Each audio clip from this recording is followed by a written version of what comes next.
Devils, dungeons, dragons, fairies, and skulls. These are just some of the treasures you'll find inside the Days of Nights on Main Street.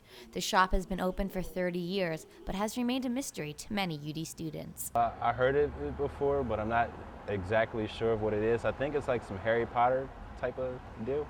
You may not find Harry Potter here, but you'll definitely spot a few people casting magic spells. It's all part of fantasy role-playing games, where each player represents a character and takes on a quest.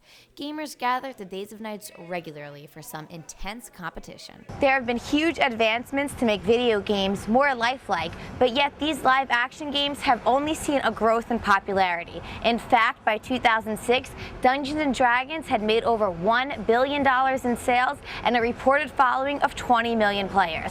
But what is it that draws such a devoted fan base? The competition, the idea of just sitting across from somebody and actually, facing off against them is something that I think people like and people don't get nowadays for, let's say, a video game. Ultimately, I think these groups provide a source of self-esteem for these people.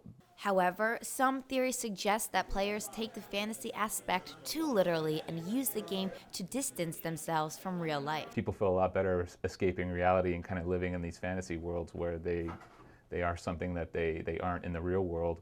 But not all gamers would agree. Many claim that their fantasy life has only benefited their real one. You have a social interaction between these people.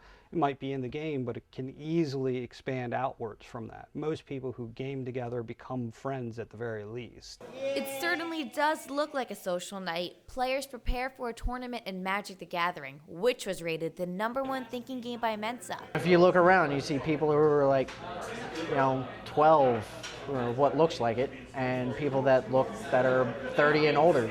Some celebrities are helping to aid any negative stigma that outsiders may have. In fact, the role-playing community includes big stars like Vin Diesel, Robin Williams, and even Jennifer Lopez. I would love to go to Hollywood, find those role players and do a little poster of them just sitting around a table sort of looking out and saying, this is my gaming group. Does this break your perceptions of what a role-playing game group is? In Newark, I'm JACLYN Turner for UD News.